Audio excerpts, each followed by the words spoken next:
MMA scraps is why most shows tap out then cry.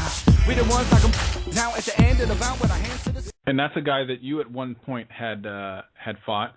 Now, if you get past Forrest and Randy gets past, or Lyoto gets past Randy, would that be something you'd be interested in revisiting? I know at one point you said you weren't all that interested in it, but now that you're at 205 and you're kind of in the swing of things, is that something that would ever interest you? Possibly. That's a fight where there are other fighters at 205 that would put me in position for a title shot that would make big fights as well, that I would probably be more interested in if Lyoto would not be one that would put me in position for the title. But if that was a fight where, the UFC said, hey, Lyoto won, you beat Lyoto, then possibly title shot, then yeah, definitely. But I don't find motivation in fighting Lyoto because Lyoto beat me. Fights like that, in my career, I look back at my losses, and really the only loss that I ever felt like I never lost was the Dan Henderson fight. And that would be one fight that if somebody said, hey, do you want to fight Dan? It wouldn't matter. I'd say, yeah, I'd like to fight Dan again. But as far as guys like Silva or Belfort or whatever, there's no sense in taking another fight to avenge a loss or whatever, because the fact of the matter is, with the Lyoto fight, for example, if I fought him again and I beat him, it doesn't undo the fact that I lost to him several years ago. So what's done is done. Now, you normally, the last couple of years, you've kind of bounced around at different training camps. You've been at AMC, you've been at Sit Yong Tong, of course, you do train in Ohio. Where did you train primarily for this fight, or did you skip around a little bit? No. I trained in Cincinnati. And just to clarify things, I never, I never affiliated myself with Sit Yong Tong. Not that I wouldn't. Delagrati is a great instructor. George was working with Mark at George Gurgel up at Sit Yong Tong. Now, George was up there for a camp, and I went up to Boston to train with George because he had specifically requested that I come up there and help out. And Gotcha. I had the free time at the time, so I did that. And but no, I've been working with AMC up in Seattle, and I love Matt.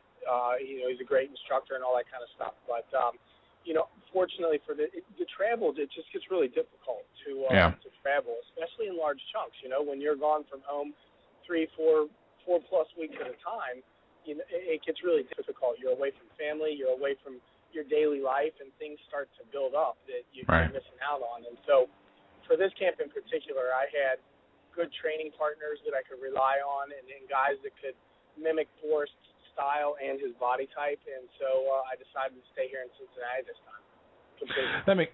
That's actually not the first time we've heard that. Lately, we've heard a lot of fighters that are valuing their time with their family and stuff, and it does dictate where they get a chance to train, and I've certainly heard that quite a bit lately, especially when, not to say you're at the end of your career by any stretch of the imagination, but I think also as you get older, you start to value different things. You do, and it's true. I'll tell you what, it's kind of a give and take.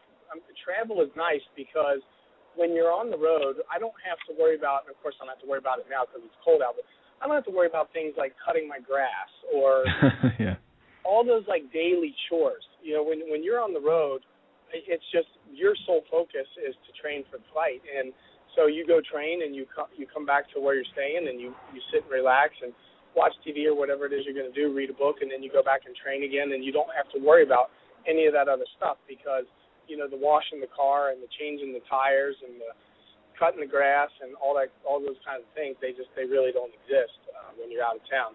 But at the same time, you're not with your normal training camp or your normal friends or your family's not around, and so that kind of stuff can weigh on you as well.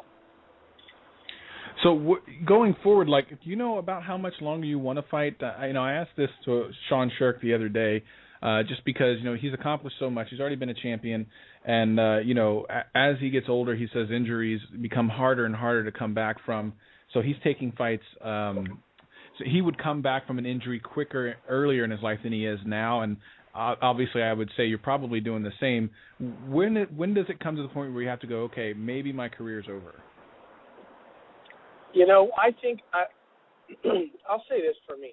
I'm in a good situation with my body is in good shape, and I actually, when I started this camp, my body felt beat up and banged up, and I got sick about midway through the camp and had to take some days off. And I believe that was the best thing for me, because when I did, I came back into camp and I feel good again. I feel like I felt like when I was 22. I'm not taking 5 minutes to stand up straight in the morning and things like that. And that's what for 4 days on the couch straight to you. If you refuse to take a rest, your body will eventually make you take one. But it's true. I'm 36 years old now, and my body doesn't recover like it did before.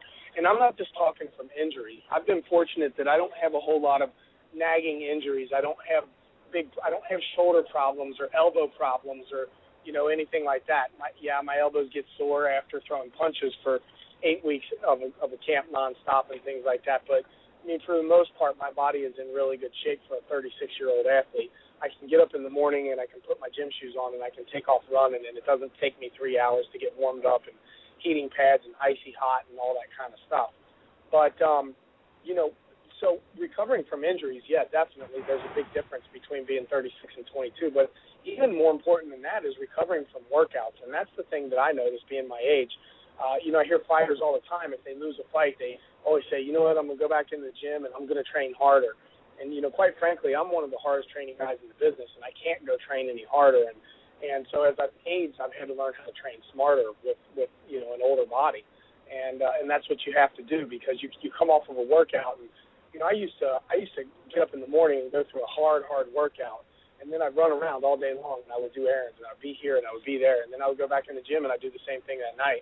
And now, I get up in the morning. If I have a hard workout, I'm going home and I'm taking a nap for an hour or hour and a half and laying down and relaxing and reading books and watching a little bit of TV. And then I go back in the gym and I do the same thing later.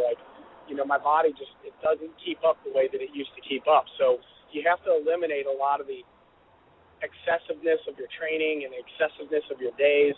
And you really have to focus in on your task at hand. And that's just what happens when you get older. You have to be smarter about things. Full of anger and rage.